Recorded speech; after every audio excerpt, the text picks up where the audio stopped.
Calvary, what's up? Today we're standing in front of the Parthenon, which was the Greek temple to the goddess Athena, and obviously the city of Athens is named after her. This Acropolis, sitting 1,000 feet at least above where everybody else lives, was the place of worship 2,500 years ago during the Golden Age, between the 4th and the 5th century BC.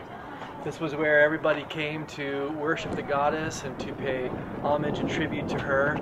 This, of course, is one of the 7 wonders of the world, and it's a pretty overwhelming sight as you look at the immense columns, the structures that held up the roof, and inside, of course, was the idol to the goddess Athena. Pretty amazing to think that the two men that were responsible for designing and creating the Parthenon were respectively 25 and 26 years old each.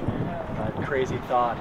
But you can tell as Paul came here and as he preached the gospel, the Bible reminds us that he was incensed, he was angry in his heart at the idolatry that had completely influenced the city. 30,000 different deities worshipped here. And he was so incensed, he was provoked to just preach the gospel. He went into the synagogue, and then outside of the synagogue he went to the Epicureans and Stoic philosophers, and they were intrigued by the things that he had to say as he was speaking of the resurrection. And of course they brought him up to Mars Hill, where he was before the city council, those who were responsible for judging not only philosophical novelties but also judging social and moral issues, cultural issues of the day.